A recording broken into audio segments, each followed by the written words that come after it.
Bonjour Alain B. Alain B, nous allons parler aujourd'hui du keten.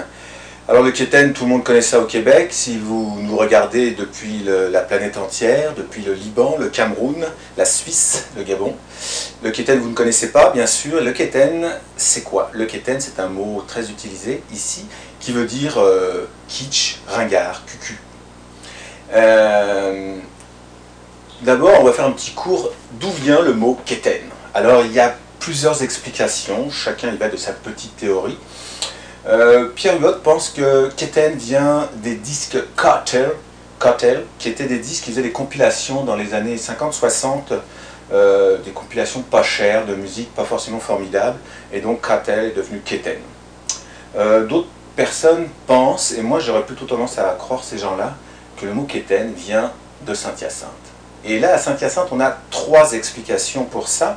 La première, on parle d'une famille anglophone qui s'appelait les Kitten. Et les Kitten étaient vraiment des pauvres, ils s'habillaient très mal.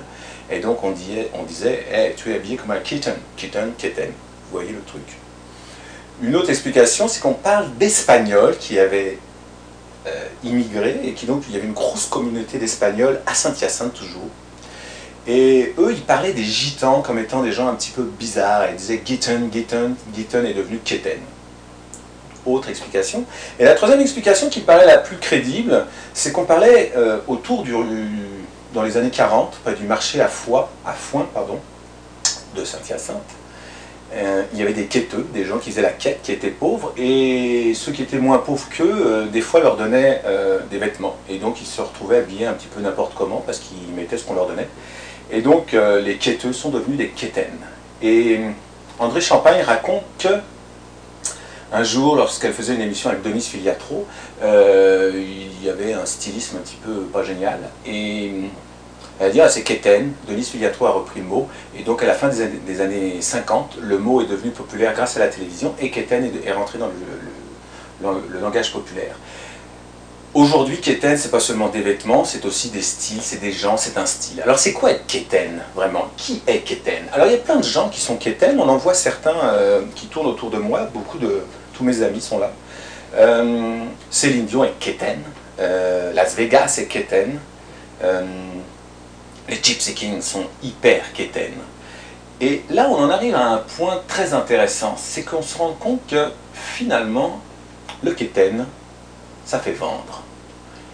Car plus vous êtes keten, mais plus vous êtes keten avec intelligence, et plus vous touchez les gens, et les gens vont acheter votre produit.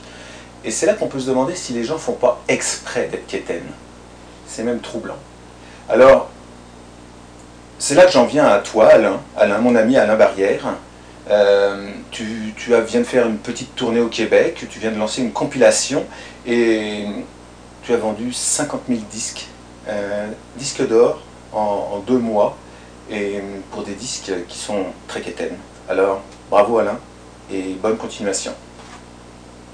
Amis quétaines du monde entier, bonsoir.